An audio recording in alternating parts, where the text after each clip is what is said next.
आज का टॉपिक हमारा एक तो हम अनोवा पे वर्क करेंगे और अनोवा के साथ डिस्क्रिप्टिव स्टैट और इसके अलावा एक दो टूल्स हैं उन पे भी वर्क करेंगे। तो तमाम participant kindly R studio open कर लें और चैट में डन टाइप कर दें।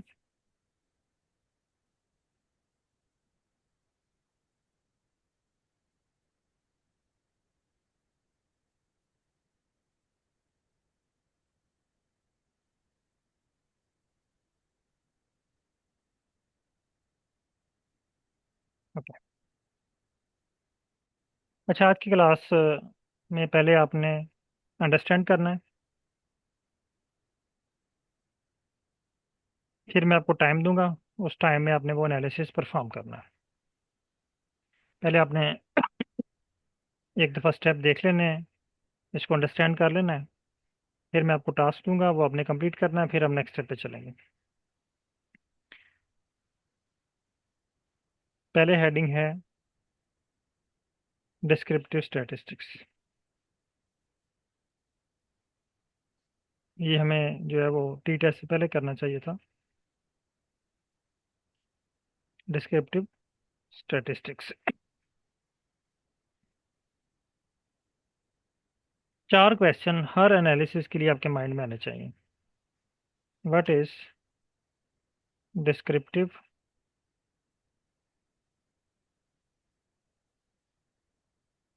स्टैटिस्टिक्स?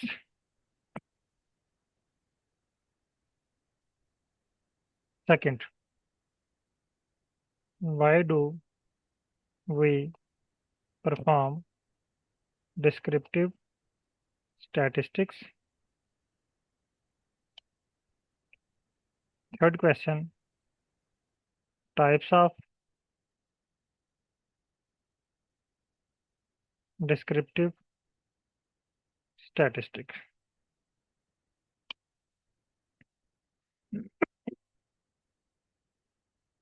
और चौथा क्वेश्चन है how to arrange data set for descriptive statistics, DS.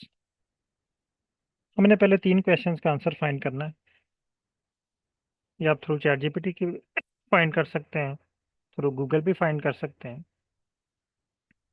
इसको कॉपी करें और इस टाइम में जो बेस्ट सोर्स है वो चैट जीपीटी है। तो आप लोग चैट जीपीटी को ओपन करें।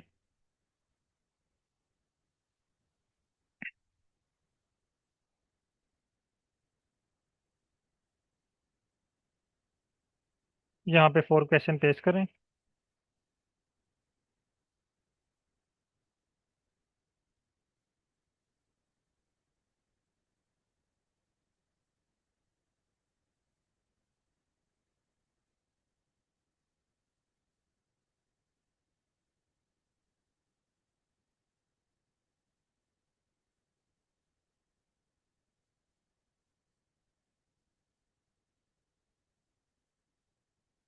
और सर्च करें इसको।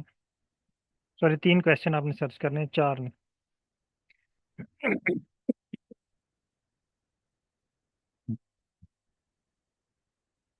सर जब तक ये आंसर देके क्वेश्चन पूछूं। जी सर, पूछें क्वेश्चन।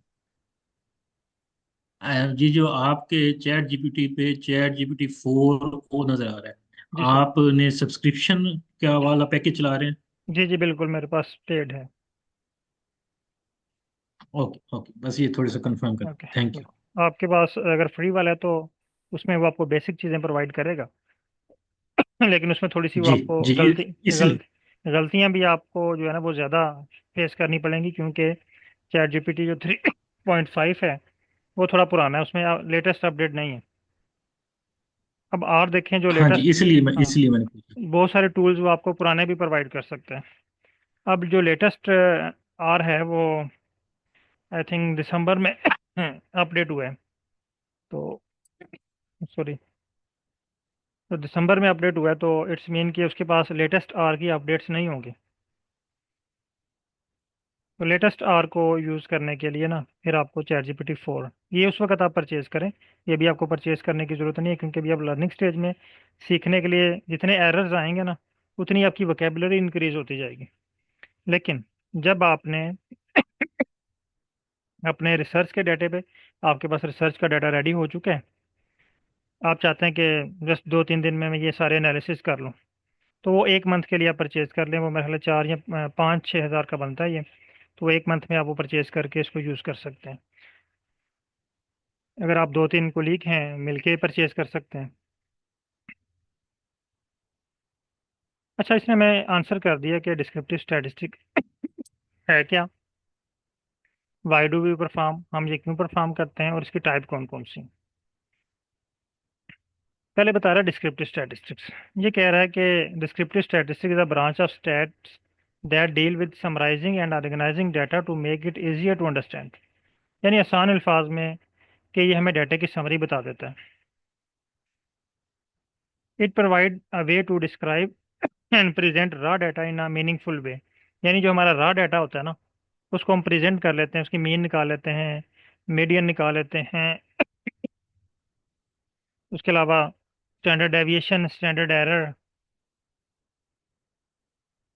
स्कीवनेस, ये सारी चीज़ें आपको डिस्क्रिप्टिव स्टैट बताता है। अब वाई भी ये हम परफॉर्म क्यों करते हैं। Number 1, summarise large data set. अगर आपके पास मल्टीपल रेप्लिकेटेड डाटा है, जिस तरह हमारे पास फाइकस वाली फाइल है, इसमें तकरीबन 50 रेप्लिकेट हैं एक वेरिएबल, एक ग्रुप के। S1 के 50 रेप्लिकेट हैं, S2 के 50 रेप्लिकेट हैं। तो वो एक रॉ डाटा है। उसको मीनिंगफुल वे में लाने के लिए हम उसकी मीन फाइंड करते हैं। आपने देखा होगा किसी न किसी एनालिसिस में हमने उसकी मीन फाइंड की, ग्रुप्ड बाय स्पीशीज भी किया उसको। तो इसी तरह जब आप के पास अपना रॉ डाटा होगा, तो उस पे भी आपको उसको मीनिंगफुल बनाने के लिए आपको उसकी मीन वैल्यू फाइंड करना पड़ेगी। उसके अलावा आइडेंटिफाई पैटर्न एंड ट्रेंड। जब आपके पास मीन डाटा आ जाता है, तो आप मीन डाटे को देख के बता सकते हैं कि कौन सी वैल्यू हाई जा रही है, कौन सी लो जा रही है, ट्रेंड क्या जा रहा है। उसके बाद कंपेयर डिफरेंट डाटा सेट। आप 2 ग्रुप, 3 ग्रुप या 3 different data set, 2 different data set को कंपेयर कर सकते हैं। फिर sport decision making. Mean values को देख के या स्टैंडर्ड डेविएशन की वैल्यू को देख के, या आप स्कीवनेस की वैल्यू को देख के, उसकी बेस पे आप डिसीजन ले सकते हैं कि अब आपने जो फर्दर एनालिसिस हैं, एडवांस एनालिसिस हैं, वो आपने इस पे परफॉर्म करने हैं या नहीं करने। क्या मीन में कोई डिफरेंस शो हो रहा है, वाज़ेह डिफरेंस शो हो रहा है। क्या उसमें अगर सबकी मीन सेम आ रही है, तो इसका मतलब है आपको अनोवा अप्लाई करने की ज़रूरत ही नहीं है। आपको वैसे ही पता चल रहा है कि यहाँ पे कोई डिफरेंस शो ही नहीं हो रहा। उसके बाद type of descriptive statistics. 3 types आपको बता रहा है।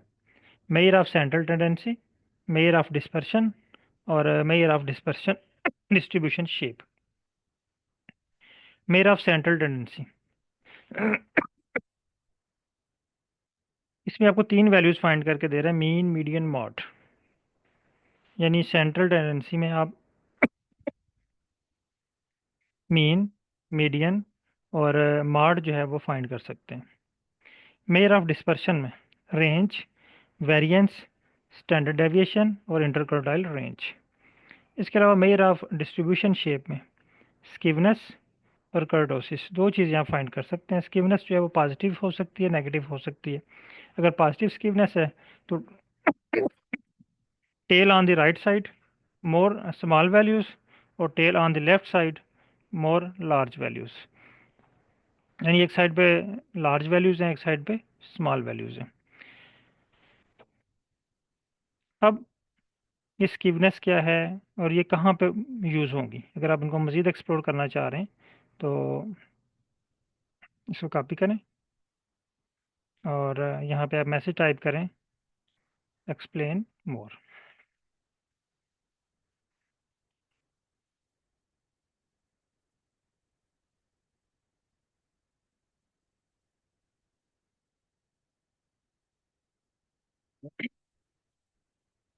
अब देखें, ये इसने थोड़ी सी और डिटेल बता दी आपको ये कह रहा है skewness describe the asymmetry of the data distribution around its mean, यानी मीन से वो कितना डाटा एसिमेट्रिक है।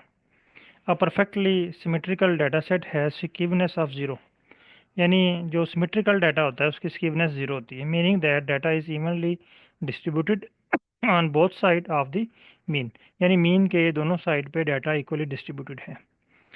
मसलन यहाँ पे आपके मीन पॉइंट आ रहा है, ये एक स्केल है।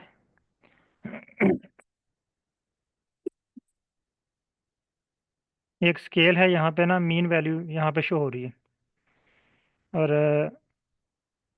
कुछ पॉइंट इसके ऊपर आ रहे हैं, 2 पॉइंट, और 2 ही पॉइंट इसके नीचे आ रहे हैं। यहाँ पे ये स्केल बना हुआ है, ये ग्राफ बना हुआ है। तो ये कह रहा है कि meaning data is evenly distributed on both side of the mean, यानी मीन के ऊपर वाली साइड पे भी और नीचे वाली साइड पे भी सेम डिफरेंस पे आपकी वैल्यूज़ हैं। या आपका फॉर एग्जांपल आपके पास 1 to 10 डिजिट है, तो 5 इसकी मीन है। अब जितने डिजिट मीन से ऊपर हैं उतने ही डिजिट मीन से नीचे हैं।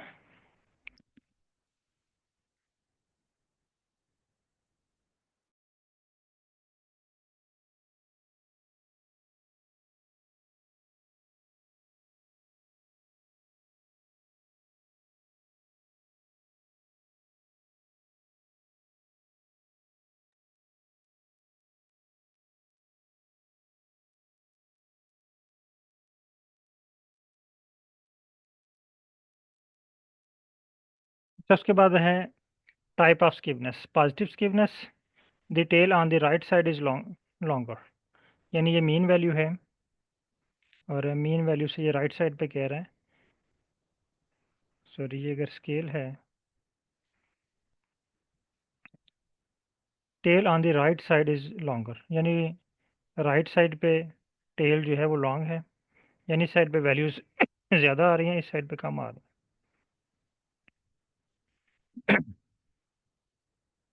यानी मीन इसकी यहाँ पे आ रही है, मीन से ऊपर 2 ही वैल्यूज़ हैं, लेकिन यहाँ पे मीन से नीचे बहुत ज़्यादा वैल्यूज़ हैं। More data points are concentrated at on the left lower values,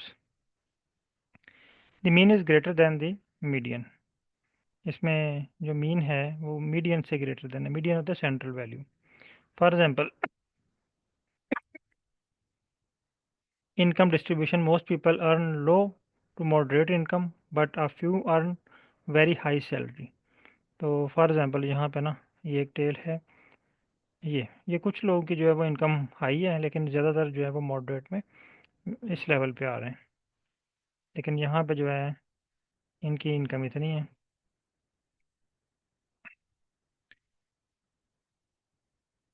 इसी तरह नेगेटिव स्कीवनेस ये उल्ट होता है।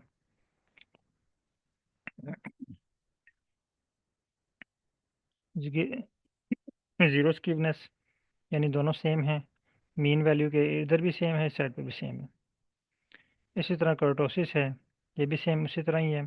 ये जो है वो kurtosis describe the tailedness of the distribution, it tell us how extreme values outlier are distributed in comparison to a normal distribution, यानी आपको बताता है कि जो आउटलेयर्स हैं, यानी ऐसी वैल्यूज़ जो मीन से बहुत दूर हैं, वो किस तरह डिस्ट्रीब्यूट हुई हैं।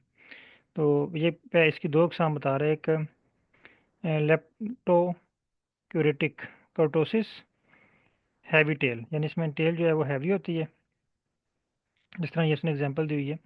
हेड इसका लाइट है, स्मॉल है, टेल इसकी वाइड है। More extreme values outlier in the tail, and the distribution is taller and thinner than a normal distributions. Stock market returns frequent extreme gain and loss. इसी तरह ये कह रहा है कि जिसकी एग्जांपल दी है इसने, और आगे इसने कुछ इसका डाटा सेट भी दिया हुआ है और समरी वगैरह बताई हुई है। अच्छा, अब आपने इसका क्या करना है कि डाटा सैंपल डाटा डाउनलोड करना है। Thanks, no I need sample data for each type of descriptive state.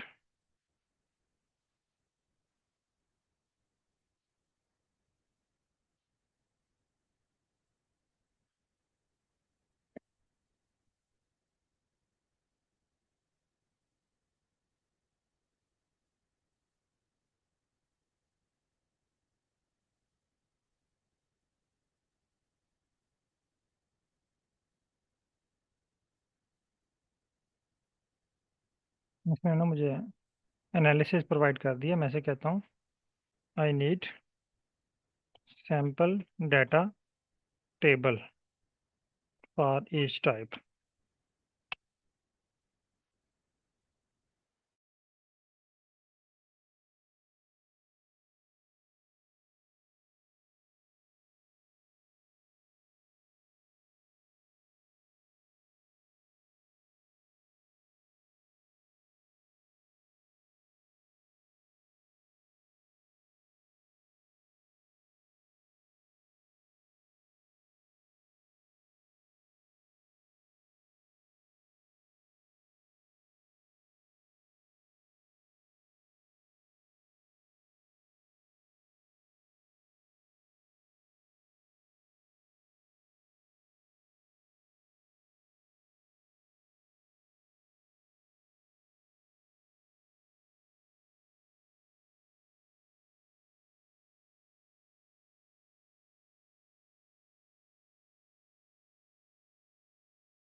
वहाँ पे ये मुझे इशू क्रिएट कर रहा था बार बार, एक कि वो एनालिसिस प्रोवाइड कर रहा था।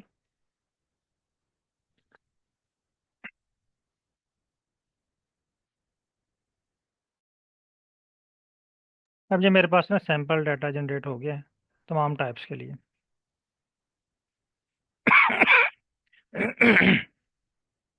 ये सैम्पल डाटा मैं आपको सेंड कर रहा हूँ। आपने जो है वो डाटा को इंपोर्ट करना है। इंपोर्ट करने के बाद इसके ऊपर ये जो एनालिसिस हैं वो परफॉर्म करना है। बल्कि इसने बहुत सारे एनालिसिस परफॉर्म भी करके दे दिए हैं। मैं से कहता हूँ, अगेन कहता हूँ, thanks, I need just sample table for practice, please give only sample table.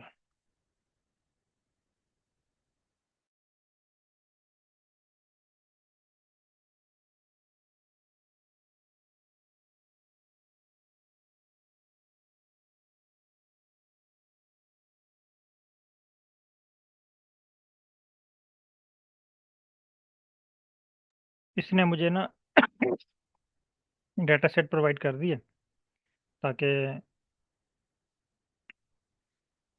जो भी एनालिसिस हैं इसके डिस्क्रिप्टिव स्टैट के मैं इस पे परफॉर्म कर सकूँ। मीन मीडियन मॉड के लिए, इसी तरह रेंज वेरिएंस स्टैंडर्ड डेविएशन के लिए। अब आपने इसको कहना thanks, no, give this table in Excel file. अब आपने 7 वर्क परफॉर्म करना है। एक्सेल की फाइल जनरेट करनी है।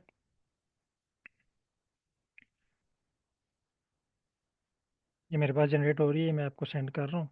आप भी अपनी अपनी फील्ड ऑफ स्टडी से रिलेटेड एक्सेल की फाइल जनरेट करें और चैट में डन टाइप करें।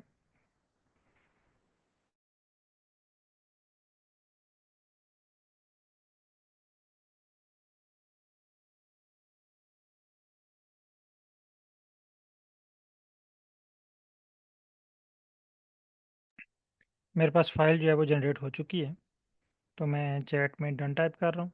आप लोग भी फाइल जनरेट करें और चैट में डन टाइप कर दें। सर जो हमने ऑलरेडी कल जनरेट की थी फाइल उसी को यूज कर ले।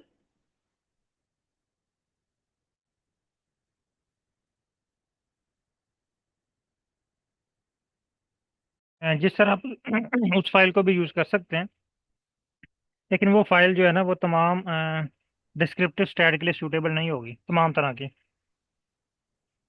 लेकिन आप उस पर एनालिसिस वैसे कर सकते हैं, मीन निकाल सकते हैं, मीडियन निकाल सकते हैं, स्टैंडर्ड डेविएशन निकाल सकते हैं, बहुत सारी चीज़ें आप उस पर अप्लाई कर सकते हैं। ठीक ठीक हो। ओके।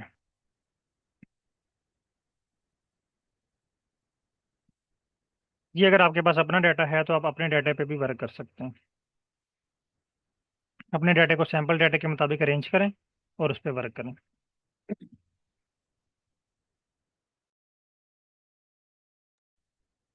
अभी आपके पास 15 मिनट हैं। 15 मिनट में आपने जो डिस्क्रिप्टिव स्टैटिस्टिक है ये परफॉर्म करना है। चाहे आप अपने डाटा पे करें, चाहे चैट जीपीटी से अपनी फील्ड का डाटा जनरेट कर लें, कोई भी डाटा सेट है उसके ऊपर आप ये तीनों तरह के डिस्क्रिप्टिव स्टैट के एनालिसिस आपने परफॉर्म करने हैं। और फिर मुझे कंफर्म करना है, अगर किसी के पास इश्यूज आ रहे हैं तो आपने मुझे साथ साथ बताना है, मैं आपकी स्क्रीन शेयर करके आपको उसके मुताबिक गाइड करूँगा। एनालिसिस भी करना है और उसका ग्राफ भी बनाना है।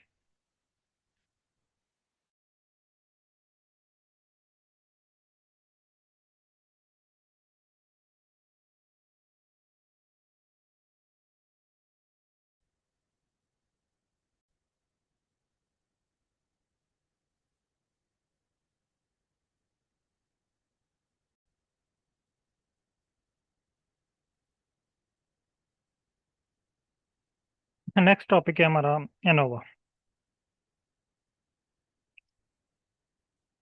अच्छा, एनोवा और टी टेस्ट ये तकरीबन सेम है, लेकिन थोड़ा सा डिफरेंस भी है इसमें। टी टेस्ट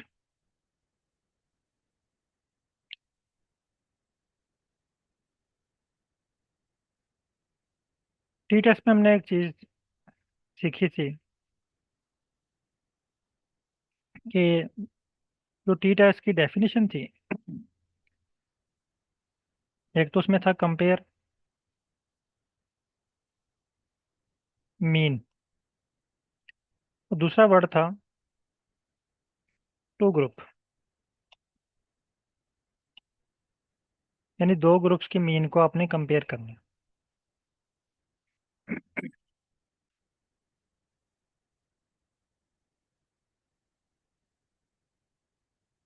अगर आपके पास ग्रुप दो से ज़्यादा हों, मसलन हमारे पास फाइकस वाली फाइल है, इसमें तीन ग्रुप हैं, S1 S2 S3। इस केस में हम फिर टी टेस्ट अप्लाई नहीं करेंगे, इसमें एनोवा अप्लाई करेंगे। अब हमने ये तो डिसाइड कर लिया एनोवा अप्लाई करेंगे, लेकिन एनोवा की कौन सी टाइप अप्लाई करनी है?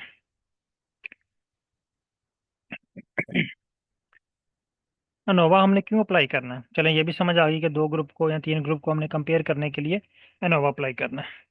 अब इसकी टाइप देखनी है अपने डाटे के मुताबिक, कि हमारे डाटे के मुताबिक एनोवा की कौन सी टाइप जो है वो अप्लाई होगी। सेम वही क्वेश्चन आपके माइंड में फ़ौरन आ जाएंगे। पहला question, what is ANOVA? Second question, why do we perform ANOVA? और third question, types of ANOVA. ANOVA की तो समझ आ गई, इसकी डेफिनेशन भी हमें समझ आ गई कि compare mean of more than two groups. लेकिन इसकी टाइप कौन कौन सी है, हमने अपने डाटा पे कौन सी टाइप अप्लाई करनी है, या अगर आप one way two way ANOVA apply करना चाह रहे हैं तो उसके लिए आपने डाटा सेट कैसे अरेंज करना है।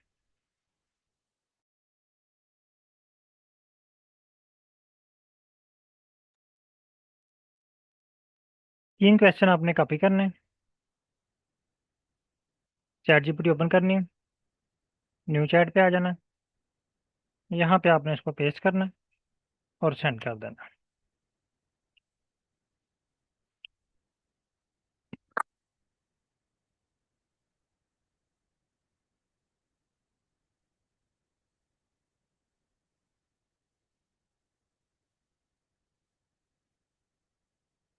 यहाँ पे देखें, इसकी डेफिनेशन में ये प्रॉपर बता रहा है, compare the mean of three or more groups.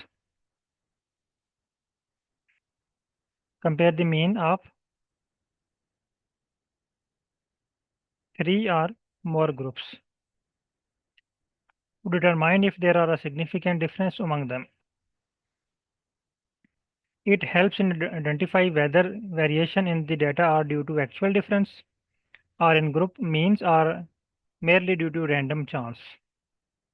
यानी अगर एक्चुअल डिफरेंस है तो सिग्निफिकेंट डिफरेंस है, और अगर रैंडम चांस है तो समझ लें कि नॉन सिग्निफिकेंट डिफरेंस मौजूद है। मेन पॉइंट जो आपने पिक करना है वो ये है कि compare the mean of 3 or more group. T test की भी सेम डेफिनेशन है, लेकिन वहाँ पे ग्रुप 2 है। Why do we perform ANOVA? Same वही पॉइंट जो हमने टी टेस्ट के लिए यूज़ किए। Compare the mean, test for statistical significance, determine the effect of independent variables, or experimental data where different groups receive different treatments। इसने एक छोटी सी example दी है। Suppose you want to test whether different fertiliser type A B C effect plant growth. अब ये 3 group है हमारे पास।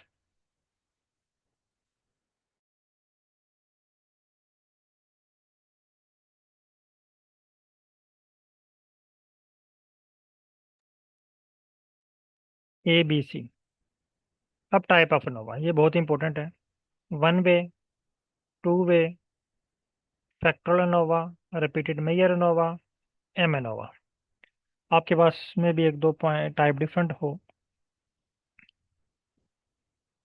इसके अलावा और भी टाइप्स हैं इसकी, लेकिन जो बेसिक जो है ना इम्पोर्टेंट यही टाइप्स हैं। 1 वे नोवा, अगर आपके पास एक ही इंडिपेंडेंट वेरिएबल हो with multiple levels. For example comparing average plant height, ये डिपेंडेंट वेरिएबल है, among 3 different fertiliser independent variables.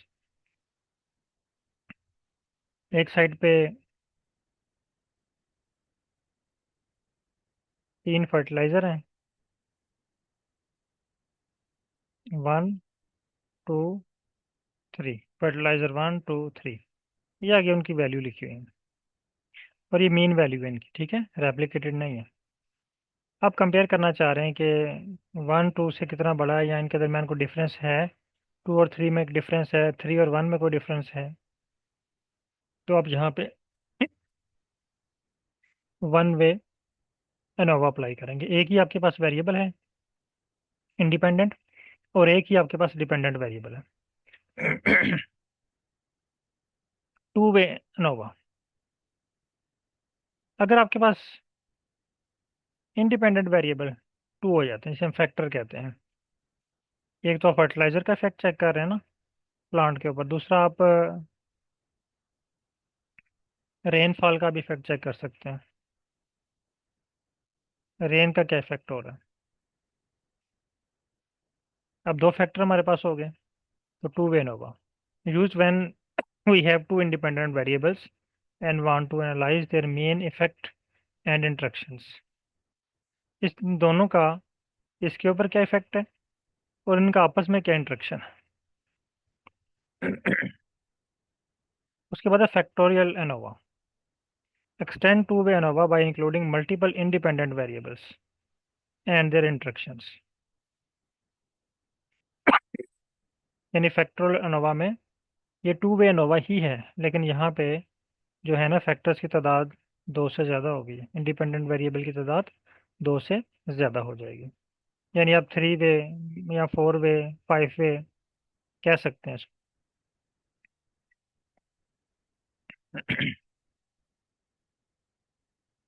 उसके बाद है रिपीटेड मेयर एनोवा। यहाँ पे है ना कुछ चीज़ें, कुछ पॉइंट ऐसे हैं, जिस तरह हमने ना टी टेस्ट में पेड सैंपल टी टेस्ट किया था बिफोर एंड आफ्टर। यानी एक ही पेशेंट है, उसी पे हम बार बार एक्सपेरिमेंट कर रहे हैं, उसी की रीडिंग हम मेयर कर रहे हैं।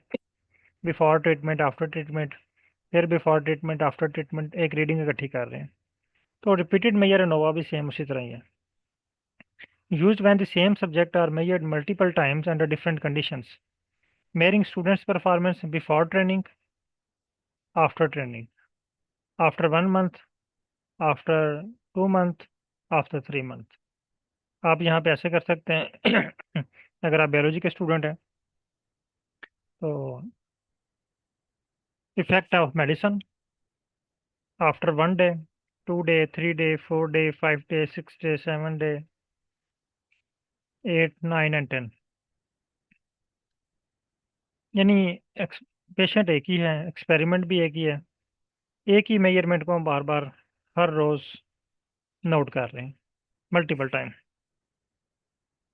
आगे है M ANOVA. Use when there are multiple dependent variables. ये देखें, वन वे अनोवा में एक ही इंडिपेंडेंट था और एक ही डिपेंडेंट था, लेकिन मल्टीपल एम अनोवा में आपके पास मल्टीपल डिपेंडेंट वेरिएबल्स हैं। ये भी हम इसका सैंपल डाटा देखते हैं तो आपको मज़ीद क्लियर हो जाएगा। Thanks, no, give sample data table for each type of ANOVA.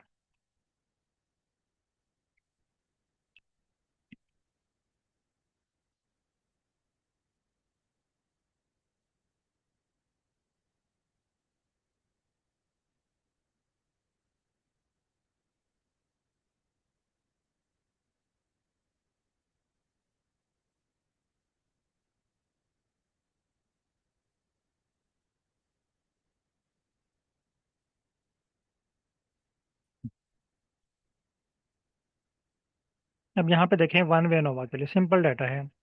एक ही आपके पास फैक्टर है और एक ही डिपेंडेंट वेरिएबल, यानी एक ही इंडिपेंडेंट और एक dependent variable. Two way ANOVA में दो इंडिपेंडेंट वेरिएबल हैं, एक फर्टिलाइजर और एक सनलाइट। प्लांट ग्रोथ पे इसका इफेक्ट चेक किया जा रहा है। इंडिपेंडेंट वेरिएबल को फैक्टर भी कहते हैं। फैक्टोरल एनालिसिस, इसमें तीन फैक्टर हो गए हैं, फर्टिलाइजर, वाटरिंग, सॉइल टाइप, और ग्रोथ पे इफेक्ट चेक किया जा रहा है तीनों। रिपीटेड मेजर एनोवा में देखें, एक ही टाइम है, एक ही एक्सपेरिमेंट है, ब्लड प्रेशर फाइंड कर रहे हैं, before, during, after, before, during, after, before, during, after. यानी मल्टीपल टाइम एक ही ट्रीटमेंट को हम जो है वो रिपीट कर रहे हैं। इसी तरह एमनोवा, आपके पास इंडिपेंडेंट वेरिएबल तो वन है, लेकिन डिपेंडेंट वेरिएबल आपके पास मल्टीपल है। यहाँ पे दो हो सकते हैं, तीन हो सकते हैं, चार हो सकते हैं, पांच हो सकते हैं। यहाँ तक अगर किसी के माइंड में कोई क्वेश्चन है एनोवा के हवाले से तो आप पूछ सकते हैं।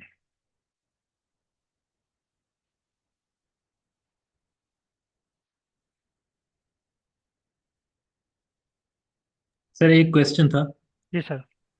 जैसे ये अभी आपने लास्ट में डिस्कस किया रिपीटेड मायर अनोवा, जी सर। इसमें पेशेंट हमारे पास हैं जी, वन है, टू है, तीन पेशेंट हैं तीन और ग्रुप इसके हो गए। डिफरेंट टाइम पॉइंट्स पे लिया जी। है। क्या ये ऐसे भी हो सकता है कि एक ही पेशेंट हो, या एक ही से के हमारे पास पेशेंट तो ज्यादा हैं लेकिन या से एक ही पेशेंट हो, उसके ऊपर 5 दफा या 10 दफा लिए गए हों, नहीं, वो भी इसी में आएगा? एक पेशेंट ने, फिर उस पर आप टी टेस्ट अप्लाई करेंगे। टी टेस्ट, ठीक है। क्योंकि यहाँ पे हम तीन पेशेंट को कंपेयर कर रहे हैं आपस में। अच्छा, तीन पेशेंट्स को हाँ, कंपेयर कर। ठीक है। यानी तीन पेशेंट है ना हमारे पास, तीनों पेशेंट को हमने सेम ट्रीटमेंट दी, ठीक है। तो कौन सा पेशेंट जल्दी रिकवर हो गया या उसका बीपी पे क्या इफेक्ट हुआ। सही है। ठीक है, हम यहाँ जी। पे पेशेंट को कंपेयर कर रहे हैं। अगर आपके पास एक ही पेशेंट है, आप डोज कंपेयर कर रहे हैं। सही है। एक पेशेंट को आप तीन डिफरेंट डोज दे रहे हैं। एक दिन आपने उसको डोज नंबर वन दी, उसकी आपने रीडिंग नोट की, बिफोर आफ्टर सारा ट्रीटमेंट किया। फिर आपने ठीक है। उसी पेशेंट को सेकंड डे या थर्ड डे या फोर्थ डे या 5 दिन के बाद एक और ट्रीटमेंट अप्लाई कर दी, उसका इफेक्ट चेक किया। फिर उसी पेशेंट के ऊपर आपने 5 दिन के बाद दोबारा एक नई ट्रीटमेंट अप्लाई कर दी। अब तीनों ट्रीटमेंट का आपके पास डाटा शो हो गया। जी। ठीक है, अब आप चेक करेंगे इफेक्ट ट्रीटमेंट का कि कौन सी ट्रीटमेंट बेटर है एज कम्पेयर टू अदर, या किसका इफेक्ट सही। ज़्यादा हुआ। अगर आपके पास ठीक तीन है। ट्रीटमेंट है तो आप इनोवा अप्लाई करेंगे, अगर आपके पास दो ट्रीटमेंट है तो फिर आप जो है वो टी टेस्ट अप्लाई करेंगे। ठीक हो। ठीक हो। अच्छा डॉक्टर साहब, फैक्टोरियल प्लाट में जी सर। हम मेन प्लाट और सब प्लाट लेते हैं। तो एक सपोज एक प्लांट है, उस पे फर्टिलाइजर भी चेक कर रहे हैं, और उस पे हम सपोज कोई अपना ये वाटरिंग है, सॉइल ड्रिल टाइप। भी चेक कर रहे हैं। आवाज आ रही है डॉक्टर साहब? जी सर, आवाज़ आ रही है। अच्छा सर, मेन प्लॉट और सब प्लॉट का कॉन्सेप्ट थोड़ा सा क्लियर कर देंगे फैक्टोरियल में? Mean plot. एक मेन प्लॉट बनाते हैं हम और एक सब प्लॉट बनाते हैं। सपोज लेआउट बनाया है फैक्टोरियल के अंदर, और एक पौधा है, और पौधे पे मल्टी, एक ही प्लॉट के अंदर हम मल्टी ट्रीटमेंट वेरिएबल अप्लाई उस पे कर रहे हैं। अप्लाई कर रहे होते ठीक है। हैं। जी सर। तो इसका कोई कॉन्सेप्ट फैक्टोरियल के अंदर, ये फैक्टोरियल के अंदर ही हाँ, आएगा। अब ये देखें। तो जी सर। अब यहाँ पे आप तीन की बेस पे प्लॉट क्रिएट कर सकते हैं। फर्टिलाइजर टाइप की बेस पे मेन मेन ठीक है आप सर। फर्टिलाइजर को रख लें। ठीक सर। वाटरिंग को आप मेन रख सकते हैं, सॉइल को आप मेन रख सकते हैं। ये डिपेंड करता है कि आपका मेन टारगेट कौन सा है। ओके। यानी ठीक हो गया। आप कहते हैं कि मेन फर्टिलाइजर ही होगा मेरा, वाटरिंग जो ठीक। है ये माइनर है। यहाँ पे कोई चांस हो सकते हैं कहीं पे पानी कम पहुंचा, कहीं पे ज़्यादा पहुंचा, लेकिन मैं मेरा सही। मेन फोकस फर्टिलाइजर पे है। अच्छा, तो फर्टिलाइजर को सर मेन प्लांट बनाएंगे या सब प्लांट में रखेंगे हाँ, इसके ना फैक्टोरियल में? इसके दो तीन तरीके हैं। एक जी तो आप सर। एक ही प्लाट में तीनों को शो कर सकते हैं। ठीक। एक ही प्लाट में एक साइड पे फर्टिलाइजर शो हो रहा है, एक साइड पे वाटरिंग शो हो रही है, और एक साइड पे सॉइल टाइप शो हो रही है। जी सर। यानी तीनों चीज़ें एक ही ग्राफ में एक्सप्लेन कर रहे हैं। मसलन ये प्लाट में आपको बना के दिखाता हूँ। जी सर। मैं ऐसे कहता हूँ थैंक्स।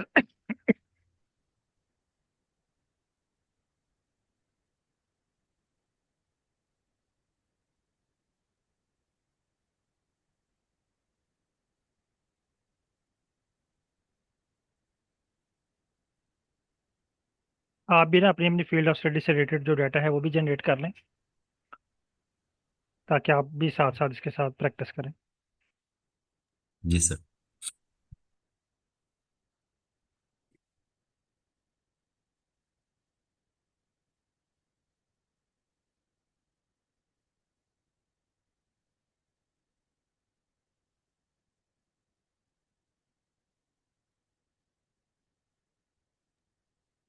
अलैक्म सर। वालेकुम सलाम। सर मेरा एक क्वेश्चन है। जी पूछें सर। सर ये एनोवा टेस्ट और टी टेस्ट हम सिर्फ क्रॉस सेक्शनल डेटा पे अप्लाई करेंगे? कौन सा डाटा? क्रॉस सेक्शनल वो कौन सा होता है? मतलब मतलब जिसमें डिफरेंट इंडिविजुअल्स इंडिविजुअल्स हो और एक टाइम पीरियड हो। मैं मतलब लाल। डिफरेंट डिफरेंट कंट्रीज हो, ईयर्स हो ना। इकोनॉमिक्स से रिलेटेड डेटा है ना। जी जी। तो उस पे मेरे ख्याल में सिर्फ ये एनोवा टेस्ट अप्लाई होगा, पैनल डेटा पे तो नहीं होगा ना? हर तरह के डाटे पे अप्लाई हो जाता है अगर आप उसमें इफेक्ट चेक करना चाह रहे हैं। अच्छा चल ठीक है।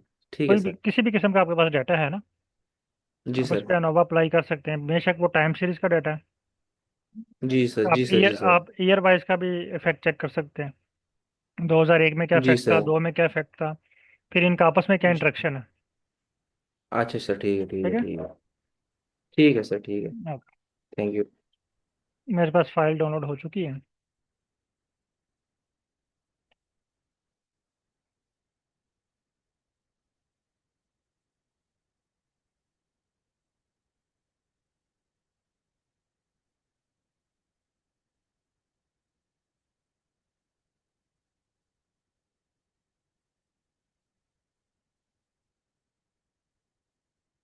ये नोवा सैंपल।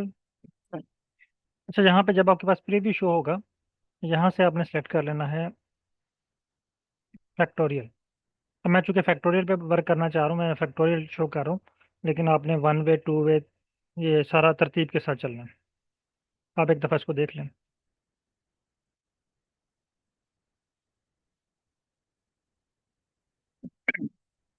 पहला स्टेप एस्टियर करना है आपने,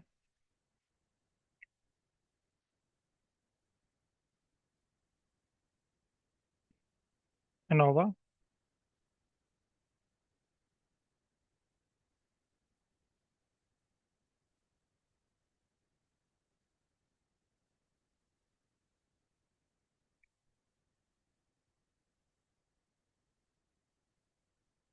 अब यहाँ पे हमारे पास तीन फैक्टर हैं। जब भी आपने इनोवा परफॉर्म करना है, ये पॉइंट नोट कर लें बेशक, आपने चेक करना है कि जिस चीज़ का आपने इफेक्ट चेक करना है क्या वो फैक्टर है। मैं फर्टिलाइजर का इफेक्ट चेक कर रहा हूँ, ये तो करेक्टर है। वाटरिंग ये न्यूमेरिक है। सॉइल ये करेक्टर है। ये न्यूमेरिक है, ये न्यूमेरिक चल सकता है। ये तीनों का इफेक्ट मैं चेक करना चाह रहा हूँ, तो तीनों को मैंने कन्वर्ट करना है फैक्टर में। ये चीज़ आप नोट कर लें। जब भी आपने अनोवा अप्लाई करना है और जिस चीज़ का इफेक्ट करना है, इफेक्ट चेक करना है, जिस चीज़ को आपने कंपेयर करना है, उसको पहले आपने फैक्टर में कन्वर्ट करना है। मैं ऐसे कहता हूँ कि I want to check the effect of fertiliser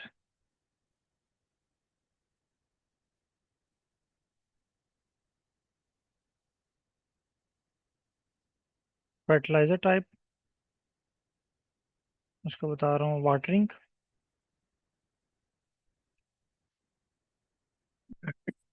तीसरा है soil type and soil type on किसके ऊपर इफेक्ट चेक करना है आपने? प्लांट ग्रोथ पे।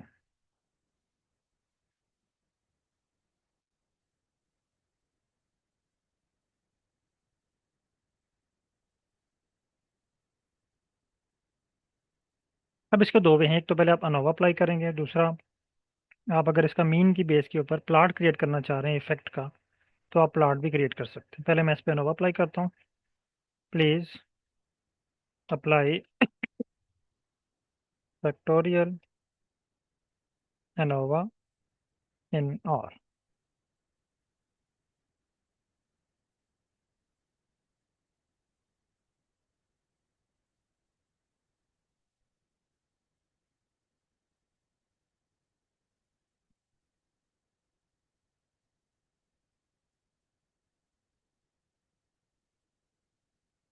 अब देखें इसने ना मैंने इसको ये नहीं बताया कि मेरे पास जो है वो करेक्टर हैं, उसको पहले फैक्टर में कन्वर्ट करो।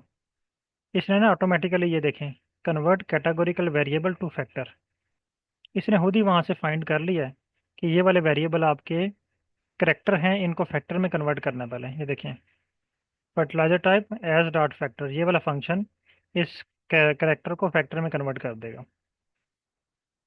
आप लोग अभी एक दफ़ा इसको देख लें, फिर मैं आपको टाइम देता हूँ, उसमें आप रन कीजिएगा। सर ये करेक्टर को फैक्टर में कन्वर्ट करना इसका क्या मतलब है सर? सर बताता हूँ अभी आपको।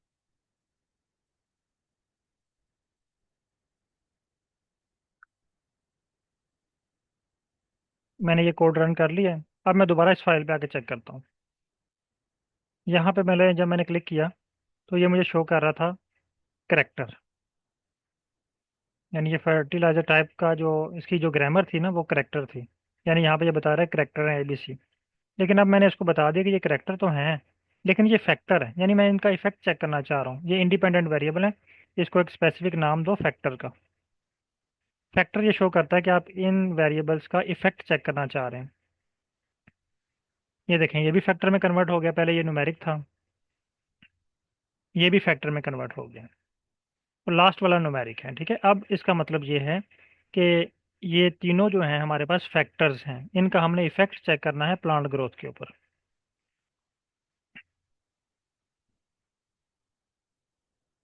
यहाँ पे इसने मुझे एनालिसिस परफॉर्म करके दे दिया, और साथ ही इसने ना मुझे सॉइल टाइप, फर्टिलाइजर और इनका आपस में इंट्रैक्शन और उसका जो भी रिक्वायर्ड चीज़ें थी वो प्रोवाइड कर दी। अब मैं इसे कहता हूँ कि इसने ना मुझे यहाँ पे एक तो पी वैल्यू प्रोवाइड नहीं की इसकी।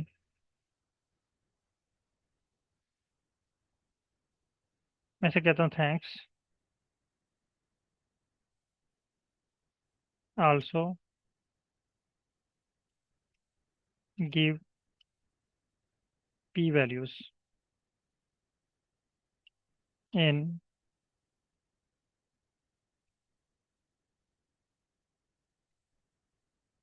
summary result।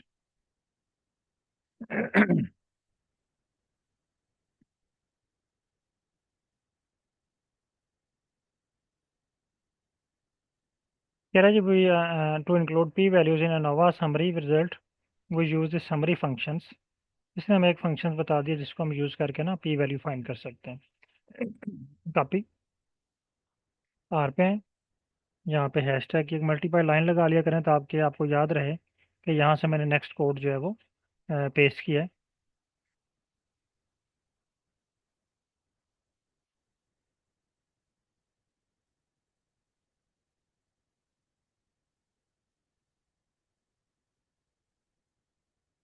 अब वो कह रहा है कि पी वैल्यू उनकी नहीं फाइंड हुई।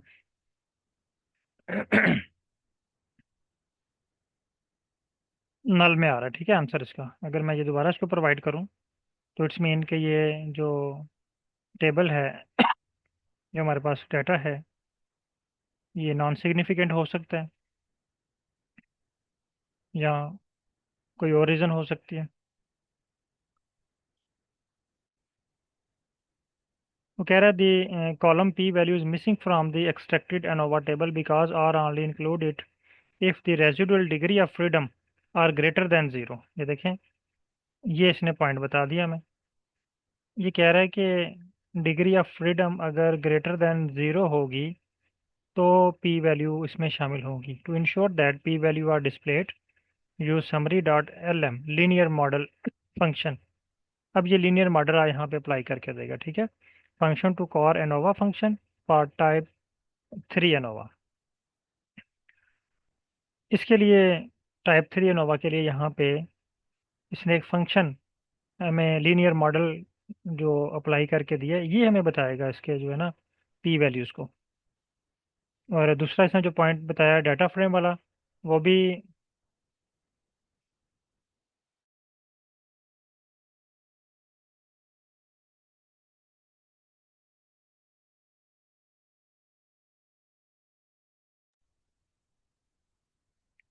मैं ऐसे कॉपी करता हूँ। और यहाँ पे देखें डीएफ का कह रहा है कि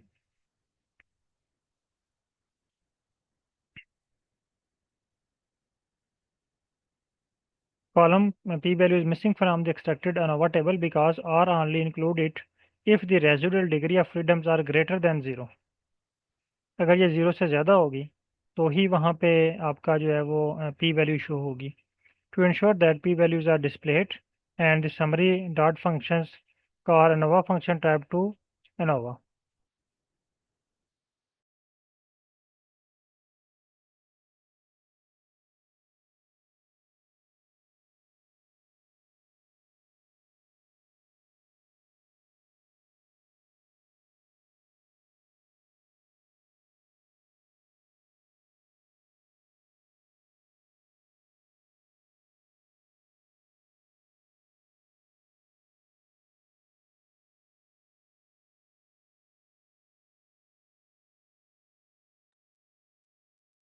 सॉरी, अच्छा यहाँ पे अब डिग्री ऑफ फ्रीडम जो है ना ग्रेटर देन ज़ीरो, तो वो हमारे पास ग्रेटर देन ज़ीरो ही है डीएफ।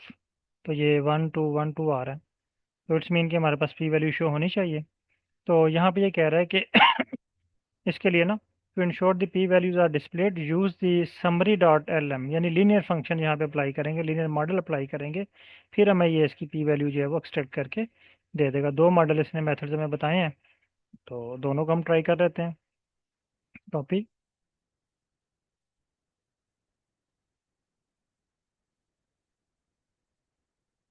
ये बता रहा है कि non significant N N N N N आ रहा है, ठीक है।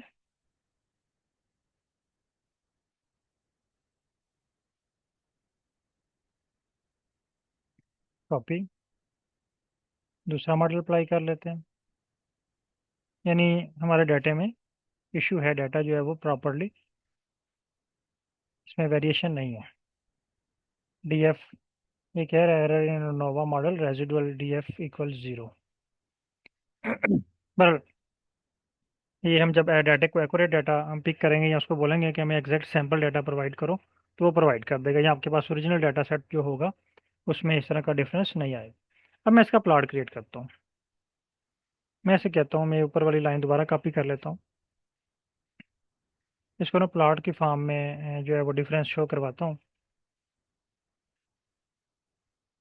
ये बोला I want to check the effect of fertiliser, copy, और new chat.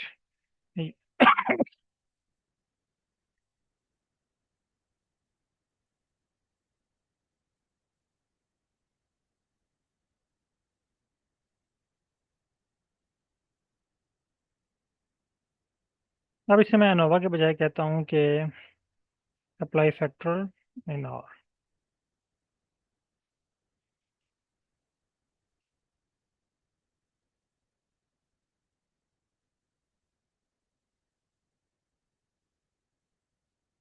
Effect of fertilizer, watering and plant,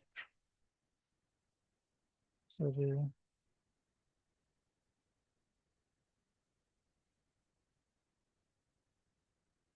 on plant type. And for this, create bar plot, acid trap by watering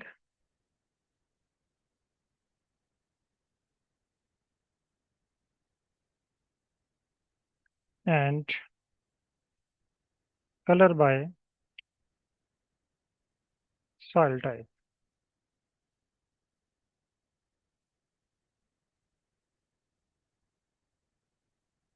in R.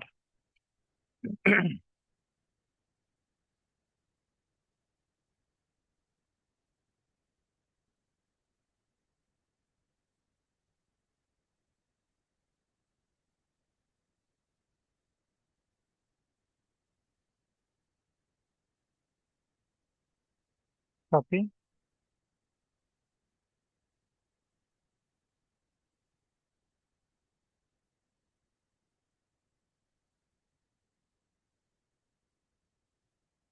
हाँ। अब ये देखिए, इसने हमें एक तो bar graph create करके दिया है। तीनों चीज़ें ये एक ही प्लॉट में शो कर रहा है। फर्टिलाइजर टाइप ABC आ गया। इस साइड पे प्लांट हाइट हाइट आ गई। उसके बाद यहाँ पे ये शो कर रहा है दो तरह के हमारे पास इसके, एक 200 है और एक 400 है। उसके बाद कलर की बेस पे तीनों चीज़ें एक ही प्लॉट के अंदर ये हमें शो कर रहा है। अगर ये आप अनोवा का डाटा देखें तो इसमें वाटरिंग 200 400 200 400 पे है, ठीक है। और सॉइल टाइप जो है वो क्ले, सैंडी, लोमी। अगर हम इसको थोड़ा सा एडिट कर लें, हम इसको कर लें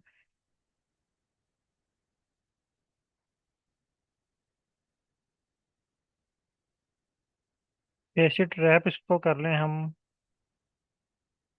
आप मैनुअल भी कर सकते हैं और थ्रू चैट जीपीटी भी कर सकते हैं। इसको मैंने पहले कहा जी फेसिट रैप करना है वाटरिंग, और कलर करना है by soil type.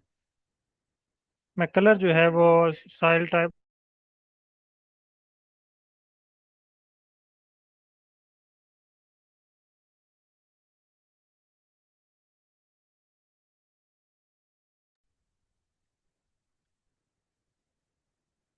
Face it rap, यानी मैंने इसको अप्लाई किया फेसिट रैप बाई वाटरिंग। मैं इसे कॉपी कर लेता हूँ और दोबारा यहाँ पे पेस्ट करता हूँ। Facet wrap by watering and colour by soil type. मैं इसको चेंज कर लेता हूँ, वाटरिंग को कलर बाई, और सॉइल टाइप कर लेता हूँ फेसिट रैप,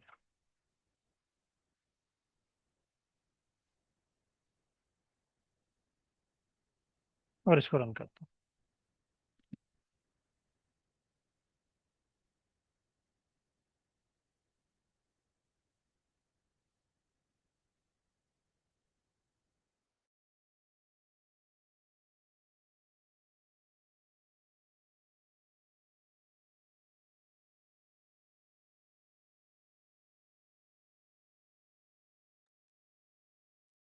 कॉपी, आर को ओपन करें और इसको रन करते हैं।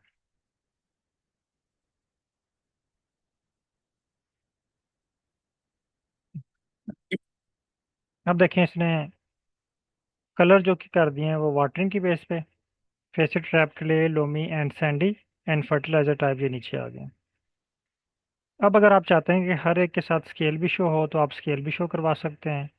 और अगर आप यहाँ पे चाह रहे हैं कि ये रोज ये एक ही लाइन में हो रोज या कॉलम वो भी आप इसके चेंज करवा सकते हैं, यानी फॉर्मेटिंग इसकी करवा सकते हैं। अच्छा, यहाँ तक कोई क्वेश्चन है तो आप पूछ सकते हैं।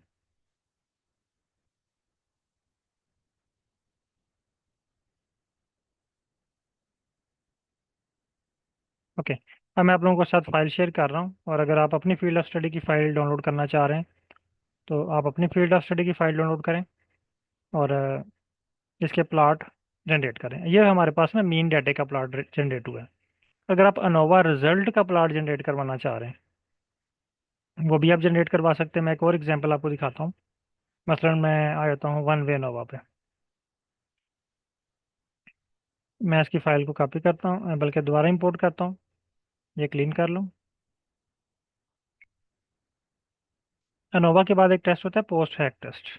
वो आप तब अप्लाई करते हैं जब आपके अनोवा के रिजल्ट जो होते हैं ना वो सिग्निफिकेंट होते हैं। अगर अनोवा के रिजल्ट सिग्निफिकेंट ना हो तो पोस्ट हैक टेस्ट इस पर अप्लाई नहीं होता।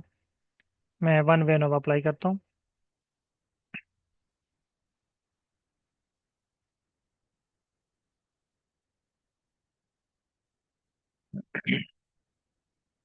एस टी आर अनोवा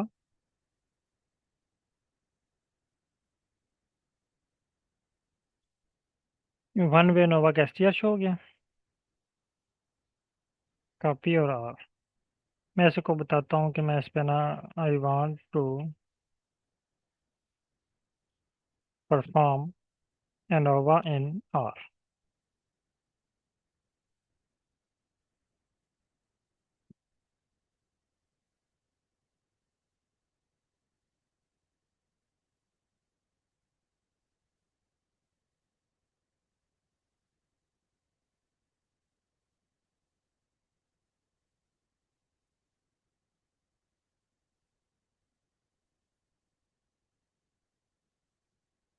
ने मुझे स्क्रिप्ट राइट करके दे दिया। मैं इसे कॉपी करता हूँ और आर पे लेके आता हूँ। इसने काफ़ी लेंथी स्क्रिप्ट जनरेट करके दे दिया।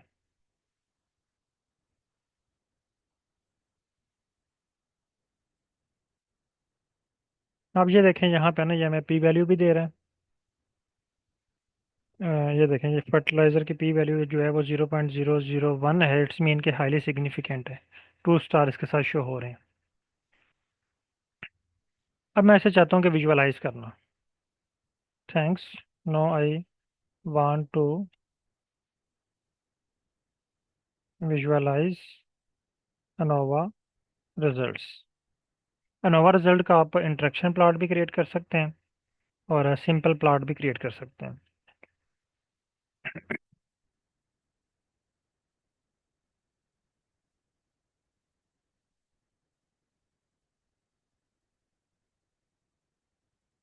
इसने 2 प्लॉट बना के दिए, बॉक्स प्लॉट।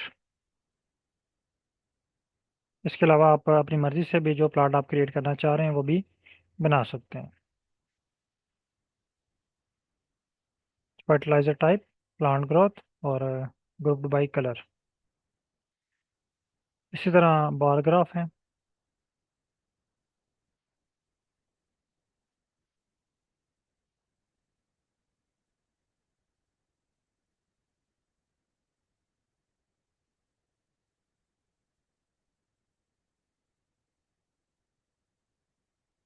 ये बार ग्राफ यानी बार शो हो रही है और साथ लाइन शो हो रही है। उसके बाद ये कह रहा है जी अगर आप इसमें पी वैल्यू भी ऐड करना चाह रहे हैं बॉक्स प्लॉट के साथ, वो भी आप ऐड कर सकते हैं।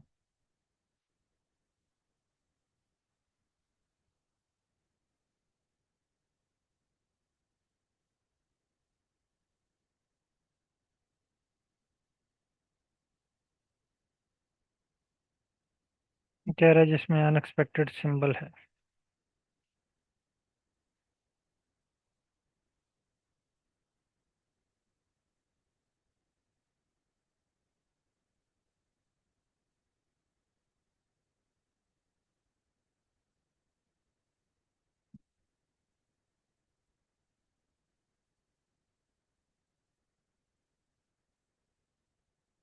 कह रहा है column occur because of the space and parenthesis. हाँ, ये वाला इशू है। यानी यहाँ पे ना जो प्लांट ग्रोथ का नेम जो है वो विद स्पेस है, यानी इसमें अंडरस्कोर नहीं लगी हुई। तो अगर अंडरस्कोर ना लगी और उसमें स्पेस हो, क्योंकि आर जो है वो स्पेस को कंसिडर नहीं करता, तो आपने इसके इर्द गिर्द टिक का निशान लगाना है। जिस तरह ये इन्वर्टेड कामा है, इस तरह एक टिक इस साइड पे लगानी है, एक टिक इस तरह इस साइड पे लगानी है। जिस तरह यहाँ पे देखें, बल्कि ये इन्वर्टेड कामा ही यूज़ किया हुआ है इन्होंने। Copy.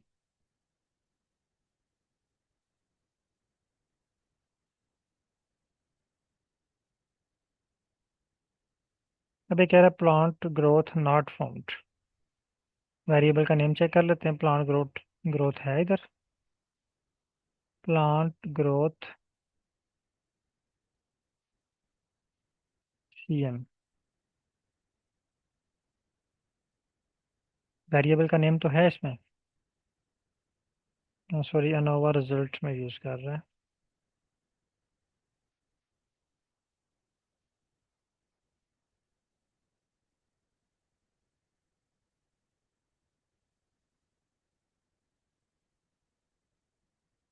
Object plant growth not found,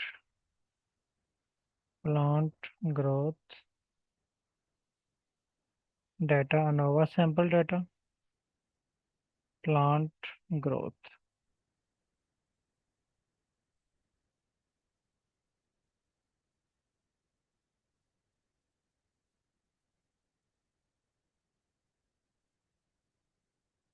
ये इसमें मौजूद है, मैं इसको दोबारा प्रोवाइड करता हूँ कि ये कह रहा है कि जी इसमें मौजूद नहीं है।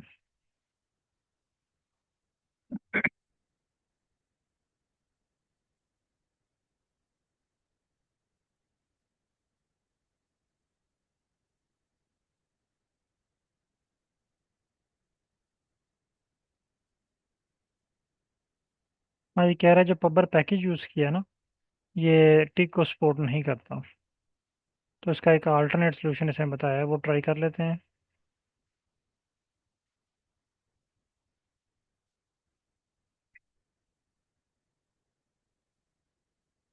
हाँ, अब इसने क्रिएट करके दे दिया और प्लॉट के ऊपर अनोवा की पी वैल्यू जो है वो भी साथ शो कर दिया। अब हम चाहते हैं कि इसके ऊपर ना पोस्ट हैक टेस्ट अप्लाई करें। पोस्ट हैक टेस्ट के लिए आपका जो पहली जो स्टेप है, आपका अनोवा का रिजल्ट, उसकी जो पी वैल्यू है वो सिग्निफिकेंट होनी चाहिए। तो उससे मैं कहता हूँ थैंक्स,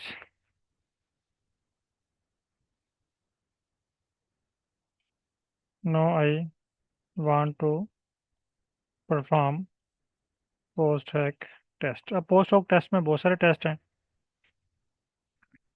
ज़्यादातर टुके HST टेस्ट अप्लाई होते हैं।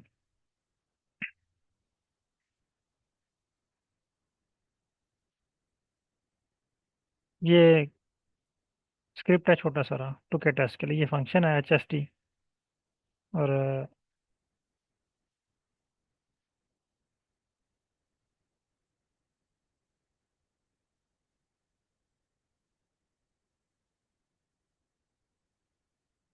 ये कह रहे टुके रिजल्ट नॉट फाउंड,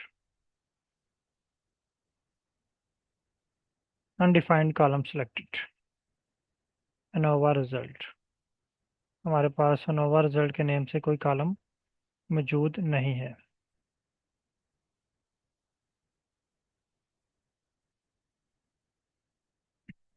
अच्छा, हमने पहले यहाँ से ना अपने रिजल्ट को फाइंड करना है कि हम किस रिजल्ट के ऊपर, यहाँ पे है अनोवा सैंपल डाटा, ये प्लॉट क्रिएट हुआ हुआ है। अनोवा हमने लगाया है अनोवा रिजल्ट्स, ये हमारे पास है अनोवा रिजल्ट के नेम से, अनोवा रिजल्ट। मैं इसे दोबारा कहता हूँ कि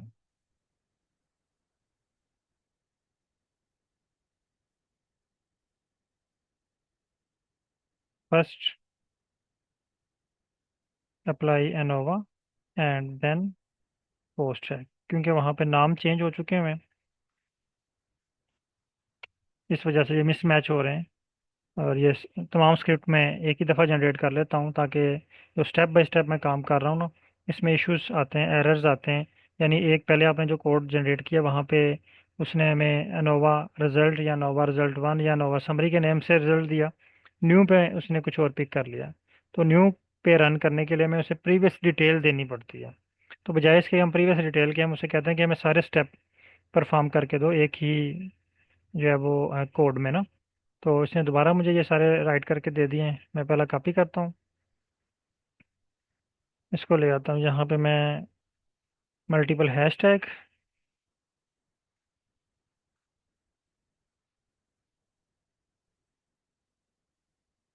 पेस्ट किया इसको।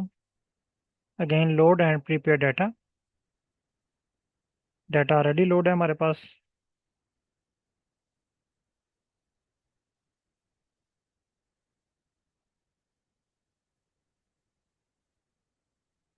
चेक assumption,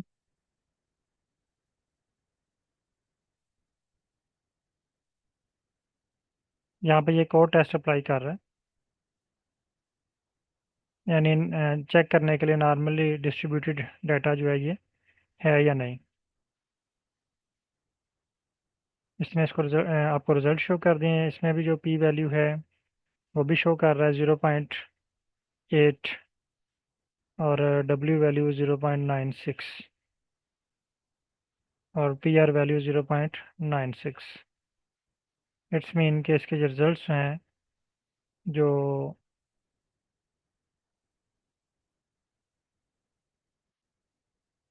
नॉन सिग्निफिकेंट हैं।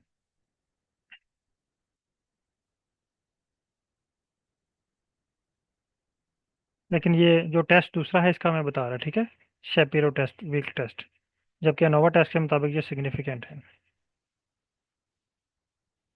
ये देखिए अनोवा के मुताबिक ये रिजल्ट सिग्निफिकेंट है। अब उसका जो होमोजेनिसिटी ऑफ वेरिएंस टेस्ट है वो कुछ और चीज़ें बता रहा है। अभी हम इसको एक्सप्लेन करते हैं तो वो आपको क्लियर हो जाएंगे। अब टुके टेस्ट है, कॉपी,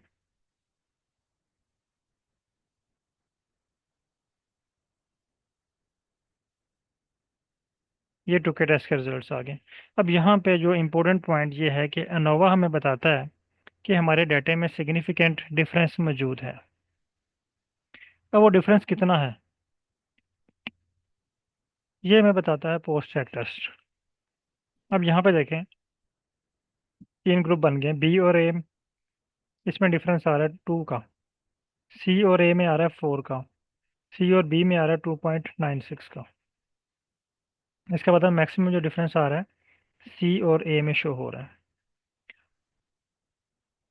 उसके बाद विजुअलाइजेशन के लिए इसने हमें एक और स्क्रिप्ट राइट करके दे दिया और ग्रुप लेटर के साथ भी विजुअलाइजेशन कर रहे हैं।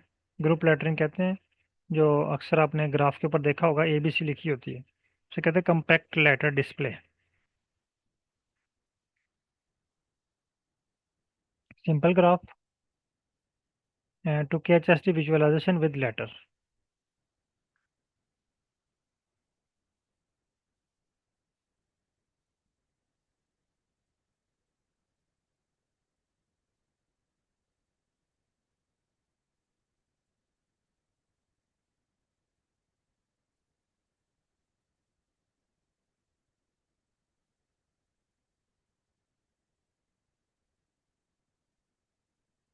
तो कह रहे ये डाटा फ्रेम मेरे पास अवेलेबल नहीं है। मैं इसे कॉपी करता हूँ, दोबारा चैट GPT को प्रोवाइड करता हूँ कि तुमने कोड जो है वो गलत लिख के दिया, इसके पास तो ये डाटा ही नहीं है।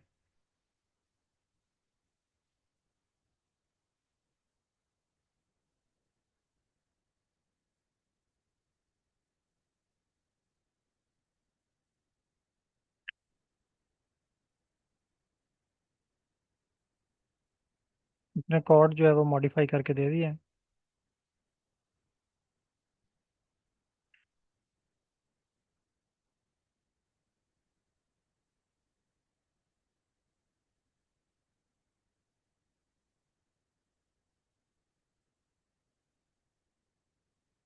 अगेन मुझे ये कह रहा है कि ये डाटा फाउंड नहीं कर रहा।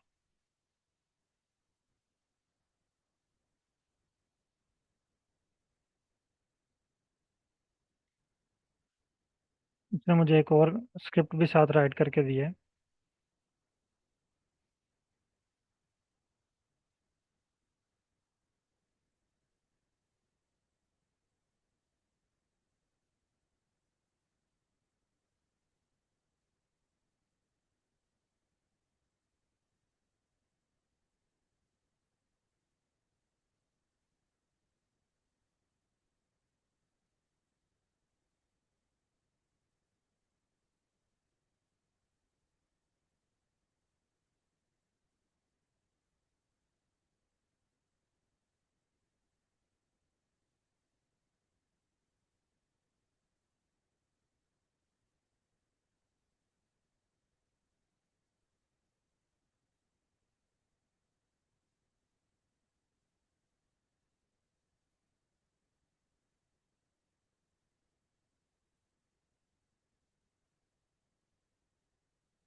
अच्छा, अगेन उसने मुझे सेम एरर दी और सेम इशू बता रहा है, the issue arise because mult comp letter for returns an object of class mult comp letters which is not directly corrigible to data frame. Instead, you need to properly extract and format the 2K HST group letter before merging with them your summary statistics. अच्छा, ये कह रहा है कि इससे पहले जो है वो मल्ट कम लेटर्स फोर, यानी जो हमारे पास कम्पैक्ट लेटर ग्रुप हैं, कम्पैक्ट लेटर डिस्प्ले हैं, यानी एबीसी जो है सान अल्फाज में, वो प्रॉपरली हमारे डाटे में मर्ज नहीं हो रही, यानी उसको हमने मीन टेबल के अंदर लेके आना है, तो एक स्टेप को, यानी जो हमने एबीसी एक्सट्रैक्ट की है, कौन से वेरिएबल के साथ ए आएगा, कौन से के साथ बी आएगा, कौन से के साथ सी आएगा, वो क्रिएट तो होगी है, लेकिन जब हम उसको एक्सट्रैक्ट करते हैं और उसको कंबाइन करते हैं मीन वैल्यू के साथ, तो वो उसके साथ प्रॉपरली फिट नहीं हो रही। इट्स मीन कि यहाँ पे कोई डाटा का इशू है, यहाँ ये कह रहा है फंक्शन का इशू है, इसने फंक्शन अब चेंज किया।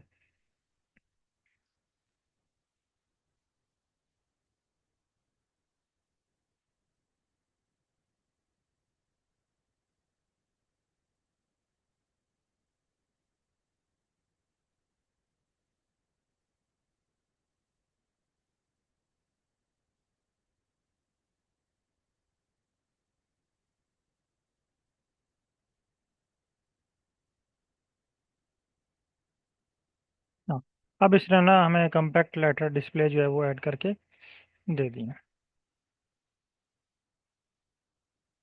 और अगर हम समरी स्टैटिस्टिक्स में देखें, इसमें भी इसने में ना ये वाला टेबल, ये पहले फिट नहीं हो रहा था, यानी ये लेटर वाला जो कॉलम है वो इसमें ऐड नहीं हो रहा था, तो अब इसने हमें वो ऐड करके दे दिया, इसके साथ एबीसी भी ऐड कर दिया। अब इसकी लोकेशन आप जो है ये बिल्कुल बार के ऊपर आ रही है, आप इसको थोड़ा सा ऊपर भी मूव कर सकते हैं।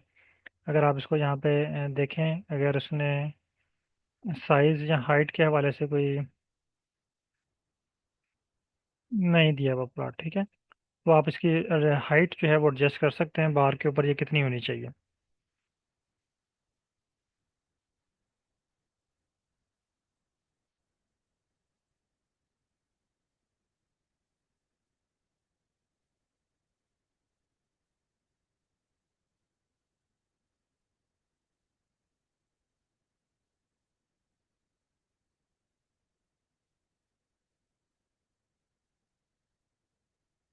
अच्छा, अब एनोवा के रिजल्ट्स आपने परफॉर्म करने हैं, इसकी फ़ाइल भी मैंने आपके साथ आई थिंक शेयर कर दी हुई है। अगर नहीं शेयर की तो मैं आपको साथ दोबारा शेयर कर देता हूँ, आपने इस पर प्रैक्टिस करनी है, और एक और टास्क मैं आपको दे रहा हूँ, वो आपने परफॉर्म करना है।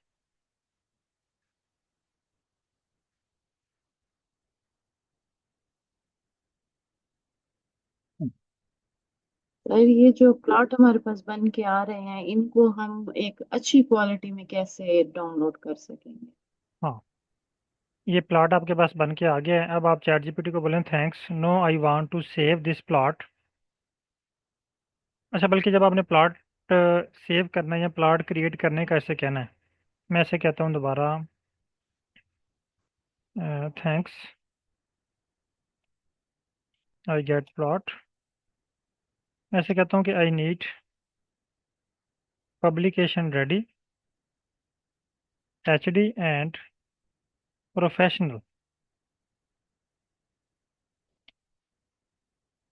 प्लॉट। जब आप पब्लिकेशन रेडी टर्म बोलेंगे, तो आपको वो पब्लिकेशन के मुताबिक जो जो चीज़ें हैं, टेक्स्ट, फॉन्ट साइज, हर चीज़ के लिए आपको स्क्रिप्ट राइट करके देगा। जिस तरह इसने हमें ये कुछ साइज़ के हवाले से, विड्थ के हवाले से दो चीज़ें दी हुई हैं, कलर ब्लैक किया हुआ है, तो जब आप इसको बोलेंगे ना पब्लिकेशन रेडी, तो फिर वो सारी चीज़ें आपको ऐड करके देगा इसमें, तकरीबन 80-90%।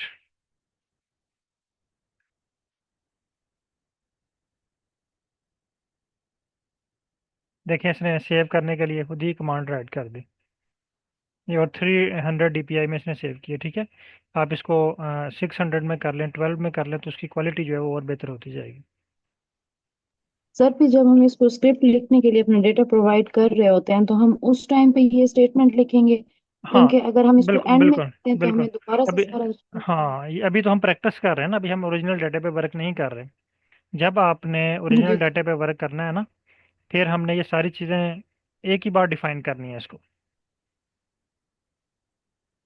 यानी आप ओके चाह सर। रहे हैं कि आप अनोवा परफॉर्म करना चाह रहे हैं, फिर आप उसको प्लाट भी आपको चाहिए, फिर इंस्ट्रक्शन प्लाट भी चाहिए। सारी चीज़ें आपने एक बार डिफाइन करनी है। इसका फॉन्ट साइज इतना होना चाहिए, इसकी हाइट इतनी होनी चाहिए। वो आपने पूरा पैराग्राफ डिफाइन करके फिर सेंड करना है। वो मैं आपको जो है वो जो लास्ट क्लासेज है ना, उसमें मैं आपको गाइड करूंगा कि किस तरह आपने इस पर वर्क करना है। Okay sir, thank you. लेकिन अब अभी भी आप साथ साथ कोशिश करें कि ये टर्म जो है ना ये रिपीट करें, प्रोफेशनल और पब्लिकेशन रेडी।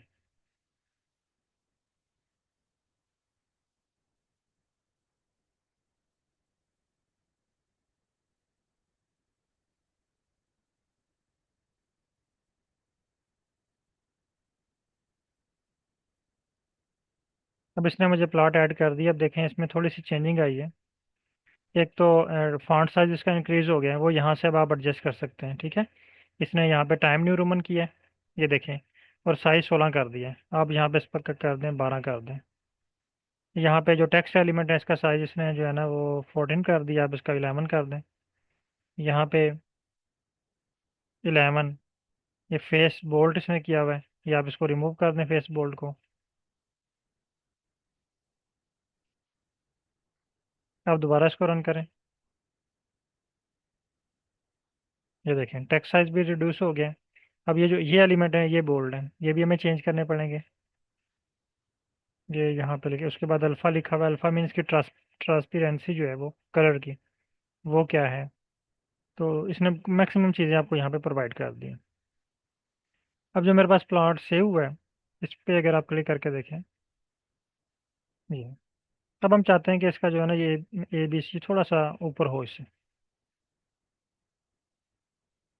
हम इसे कहते हैं थैंक्स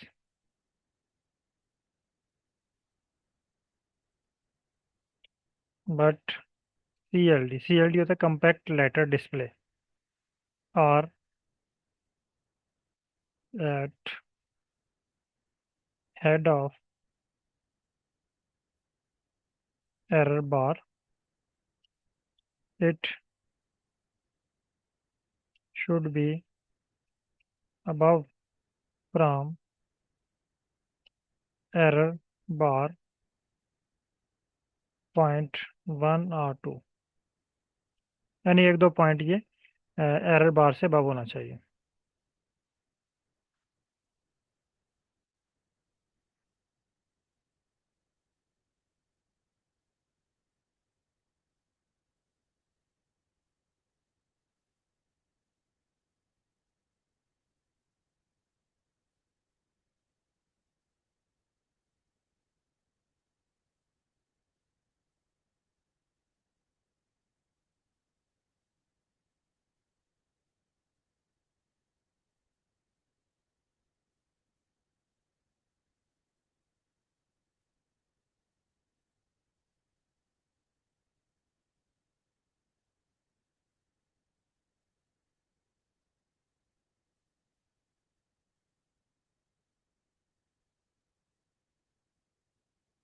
हाँ, अब ये देखें बिल्कुल एग्जैक्ट पोजीशन पे आ गए।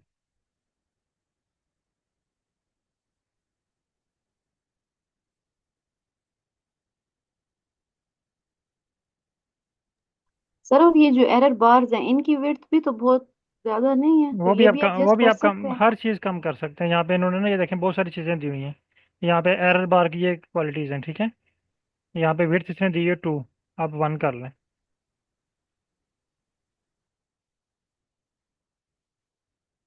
ये देखें कम हो गई है। अगर हम इसको और कम कर लेते हैं, 0.5 कर लेते हैं या 6 कर लेते हैं, सॉरी ज़्यादा हो जाएगी, 0.06। ये और कम हो गई है। यानी इसमें जब आप इसको पब्लिकेशन रेडी बोलेंगे ना, तो ये मैक्सिमम फंक्शंस आपको जो है वो प्रोवाइड कर देगा। ये देखें text element, text size, colour, हर चीज़। यहाँ पे आप कलर कोड चेंज कर सकते हैं या मैनुअली कलर जो है वो आप इनसे टाइप करवा सकते हैं।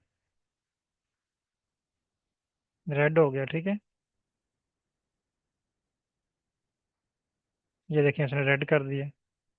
यहाँ पे अगर कलर कोड आपको नहीं आता तो आप कलर का नाम लिख लें। सर मेरे एक दो क्वेश्चंस हैं। जी सर।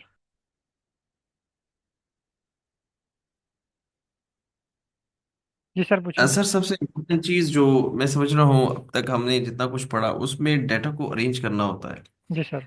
तो अब हम अपने डाटा को किस तरह ऐसे तरीके से अरेंज कर लें कि हम उस पर हर टेस्ट अप्लाई कर लें। और इसी के साथ सर अभी हमने मुख्तलिफ किस्म के टी टेस्ट पढ़ ली, एनोवा टेस्ट पढ़ लिए हैं और डिस्पर्सिव स्टैटिस्टिक्स पढ़ ली है। अगर हम ये सारा डाटा चैट जीपीटी को दे दें कि भाई आप हमें सजेस्ट करो इसमें से इस डाटा में कौन सा टेस्ट बेहतर अप्लाई होता है, तो वो भी तो पॉसिबिलिटी हो सकती है। ये सर दो वो भी क्वेश्चन के जरा आंसर दे जी दीजिए। सर, वो भी पॉसिबल है। वो भी हम जो है ना, वो हमारा एक पॉइंट है कि आपको कैसे पता चलेगा कि आपके डाटा पे कौन कौन से एनालिसिस अप्लाई होंगे। उसके लिए सिर्फ आपने अपने डाटा का एसटीआर नहीं प्रोवाइड करना। एक चीज़ याद रखिएगा कि ओरिजिनल डाटा आपने प्रोवाइड नहीं करना। दो चीज़ें आपने प्रोवाइड करनी है। एक, आपने एसटीआर प्रोवाइड करना है। अब देखें, जब एसटीआर प्रोवाइड करते हैं ना, जैसे हमारी फाइकस की फाइल है ना, उस पर हम उसका एसटीआर प्रोवाइड करते हैं चैट जीपीटी को, वो तो हमें सारे एनालिसिस सुजेस्ट कर देगा कि सारे एनालिसिस आप इस फाइल पे कर सकते हैं। ऐसा ही है। जी सर। लेकिन आपने तो वो एनालिसिस करने हैं जो आपके ऑब्जेक्टिव्स पे, आपके ऑब्जेक्टिव्स को फुलफिल कर रहे हैं। देखिए ना, आपका फील्ड ऑफ स्टडी क्या है? बॉटनी है सर। आपका बॉटनी है। तो आप एक फर्टिलाइजर का इफेक्ट चेक करना चाह रहे हैं। जी सर। तो आप वहाँ पे टाइम सीरीज एनालिसिस तो नहीं करेंगे। IMCS एनालिसिस ठीक। लेकिन वो जब आप चैट जीपीटी से पूछेंगे तो आपको वो भी सुजेस्ट कर देगा कि अगर आपके डाटे में फॉर एग्जांपल आपने 1 मंथ, 2 मंथ या 3 मंथ या 2 डे, 3 डे, 4 डे या डेट लिखी हुई है भी अपने डाटे में, वो आपको टाइम सीरीज का एनालिसिस भी रिकमेंड कर देगा। लेकिन वो आपके टास्क में नहीं है। आपका टास्क है आपने इफेक्ट चेक करना है, कंपैरिजन करना है। जब हम थीसिस लिखते हैं या प्रपोजल बनाते हैं तो उसमें हम रिसर्च ऑब्जेक्टिव लिखते हैं। वो रिसर्च ऑब्जेक्टिव बताते हैं कि हमारे डाटे पे कौन सा एनालिसिस अप्लाई होगा। अगर आप सिर्फ रिसर्च ऑब्जेक्टिव्स प्रोवाइड कर दें चैट जीपीटी को और अपने डाटा का एसटीआर प्रोवाइड कर दें, वो आपको तकरीबन 90+% एक्यूरेट आपको सुजेस्ट करेगा। आप वही एनालिसिस कंपेयर कर सकते हैं किसी आर्टिकल से कि वाकई इस बंदे ने इस पर्पस के लिए यही एनालिसिस किए हुए हैं, और आप देखेंगे कि तकरीबन 90+% वो एनालिसिस एक्यूरेट होंगे। तो आपको दो चीज़ें रिक्वायर्ड हैं, एक आपके डाटा का स्ट्रक्चर और दूसरा आपके ऑब्जेक्टिव्स। ऑब्जेक्टिव्स बहुत ही इंपॉर्टेंट हैं एनालिसिस फाइनल करने के लिए। क्लियर है सर? ठीक और सर ये ठीक है। और सर ये डेटा सेट को अरेंज करने का जो बेस्ट तरीका है, यही आपकी तरह ये जो फाइकस की फाइल आपने बताया था कि अगर आपकी फाइल ऐसा अरेंज हो तो आप मैक्सिमम उसमें जी। उसमें अप्लाई कर अगर सकते हैं। आपके पास फाइकस की फाइल की तरह रेंज है ना, तकरीबन आप 90% एनालिसिस परफॉर्म कर सकते हैं। सर डेटा को अरेंज करने के लिए की पॉइंट्स क्या हैं, किन पॉइंट्स को हम माइंड में रख के कोई भी डेटा उसको अरेंज करें? आपने कोशिश करनी है कि जो आपके वेरिएबल्स हैं ना, वो कॉलम में आए, और आपके जो ग्रुप्स हैं वो रोज में आए। दो चीज़ें हैं।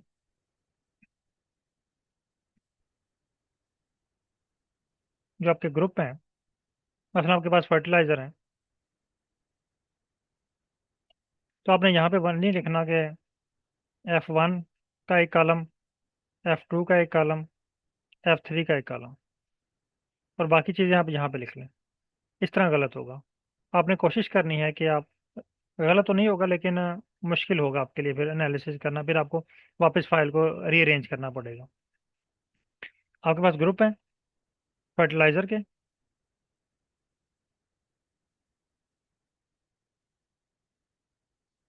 फर्टिलाइजर 1, 2, 3, यानी ऑब्जर्वेशंस आपने जो हैं वो रोज में लिखनी है। और जो आपके फैक्टर, जो आपके ट्रेड्स हैं, फर्टिलाइजर का फैक्ट चेक कर रहे हैं प्लांट हाइट पे, आप फ्लावर पे फैक्ट चेक कर रहे हैं, आप जो है वो सीड पे फैक्ट कर चेक करना कर रहे हैं। ये चीज़ें आनी चाहिए आपके पास कॉलम नेम में।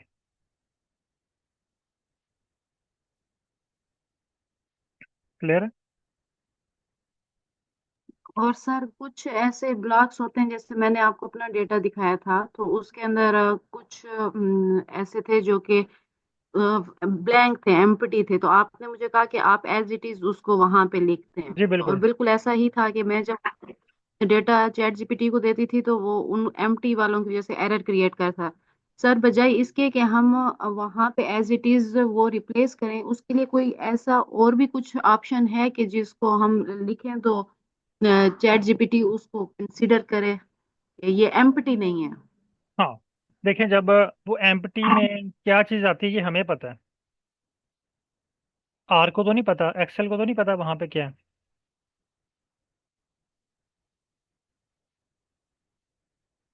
मैं आपको बिल्कुल डाटा, सर, तो कोई ऐसी शॉर्ट फॉर्म या कोई नहीं, ऐसी वहां चीज पे ना आपको वो, जिसको वहां पे आपको कंप्लीट डाटा शो करना पड़ेगा। अदरवाइज जब वहां पे आप ब्लैंक करेंगे तो आर या किसी भी टूल में आप लगाएंगे ना, वो उसको मिसिंग डाटा कंसिडर करेगा।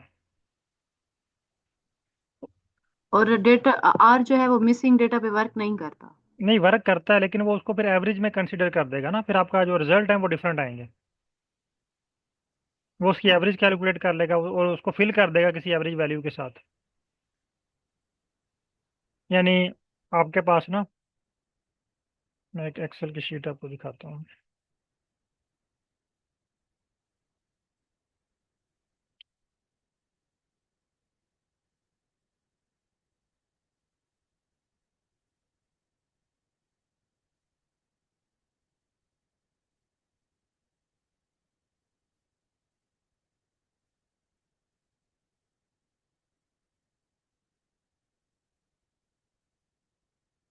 मसला मेरे पास ये डाटा है, ठीक है। आपके पास इस तरह था कि मसलन अगर ये रिपीट हो रहा है ना मल्टीपल टाइम, तो आपने इसको एक ही बार लिखा हुआ है,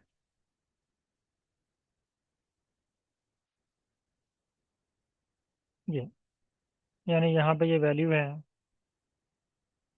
ये वाली। अब आपको ये पता है कि ये नीचे भी वही है, फिर आपने यहाँ पे फिर एक बार लिख के ना इसको, यहाँ पे वो वैल्यू लिखी हुई है।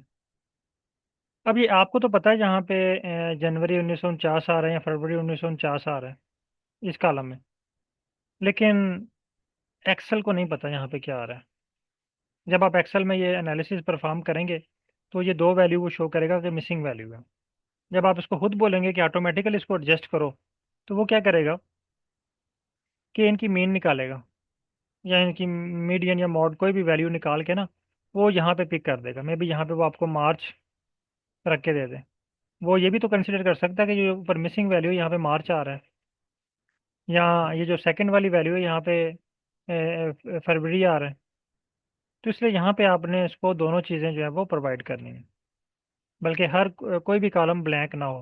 हाँ, जहाँ पे आप मेजरमेंट्स हैं, वैल्यूज़ हैं, यहाँ पे ये ब्लैंक हो जाए तो कोई इशू नहीं है। जो ग्रुप है ना वो ब्लैंक नहीं होने चाहिए, अदरवाइज वो उसको पता नहीं चलेगा कि आप किसका डिफरेंस किसके साथ चेक करना चाह रहे हैं।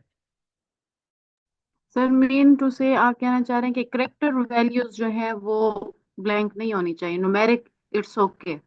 न्यूमेरिक ब्लैंक हो सकती है, वैल्यू हो सकती है, क्योंकि ये ग्रुप है ना, इनकी बेस पे तो आप डिफरेंशिएट कर रहे हैं, इनको तो आप कंपेयर कर रहे हैं। जिस तरह आपके पास फैमिली थी, उन फैमिली की बेस पे आप वो प्लॉट क्रिएट कर रहे थे ना परसेंटेज का।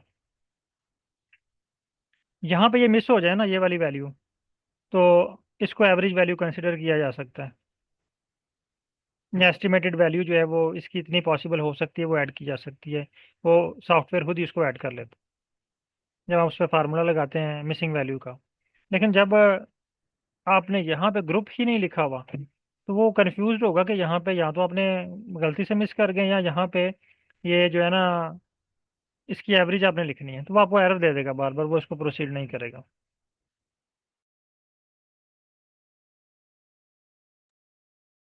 Okay sir, thank you. Sir kindly मुझे ये बताइएगा कि अगर मेरे पास 6 वैरायटीज हों बीन्स की, और हर वैरायटी पर मैंने 3 3 रेप्लिकास अप्लाई किए हों प्रोटीन, कार्बोहाइड्रेट, फाइबर और ऐश मालूम करने के लिए, इस डाटा को मैं किस तरीके से अरेंज करूंगा फिर? सर आपने उसको 3 दिन बाद लिख लेना। यानी कॉलम में मतलब वैरायटी, मुझे एक मिनट बताइएगा, पहला कॉलम क्या आपके पास? पहला कॉलम मेरे पास वैरायटी है। वैरायटी है, कितनी वैरायटी है आपके पास? 6 वैरायटीज है। 6 है। और जी उसके 6 है। रेप्लिकेट कितने हैं? रेप्लिकेट में 3 है। 3 है। तो आपने बजाय रेप्लिकेट का कॉलम बनाने के ना, एक अलग रेप्लिकेट का कॉलम बना रहे हैं, आपने इसको वैरायटी 1 को 3 दफ़ा लिखना है, आगे इसकी वैल्यूज आ जाएंगी। ठीक है, तो ये ऑटोमेटिकली ठीक। अंडरस्टूड होगा कि ये 3 इसके रेप्लिकेट हैं। फिर रेप्लिकेट 2 और 3 दफ़ा, फिर रेप्लिकेट 3, तो ये अंडरस्टूड होगा कि ये 3 रेप्लिकेट हैं इसकी। अगर यहाँ पे आप 1 1 लिखते हैं, फिर यहाँ पे आप लिख देते हैं रेप्लिकेट 1, रेप्लिकेट 1 2, रेप्लिकेट 3। अब ये यहाँ पे 2 ग्रुप बन गए आपके पास, 2 फैक्टर बन गए। अगर तो आप रेप्लिकेट में भी डिफरेंस चेक करना चाह रहे हैं, यानी आपने एक स्प्रे जो है ना वो 3 बार, वन पौधे, पहले पौधे को, दूसरे पौधे को, तीसरे पौधे को 3 बार स्प्रे किए एक ही वैरायटी के। अब ये जस्ट आप मीन फाइंड करने के लिए कर रहे हैं ना, तो आपको सिर्फ एक ही बार जी लिखना है। सर। लेकिन अगर आपके पास जो वैरायटी 1 है ना, इस पे आपने डिफरेंट स्प्रे किया, फिर वैरायटी 1 पे, यानी जो दूसरा पौधा है आपका, उस पर डिफरेंट स्प्रे किया, वैरायटी 1 का तीसरा पौधा है उस पर डिफरेंट स्प्रे किया, फिर आपने यहाँ पे R1 R2 R3 यानी स्प्रे 1 स्प्रे 2 स्प्रे 3, फिर आपके पास 2 फैक्टर बन जाएंगे।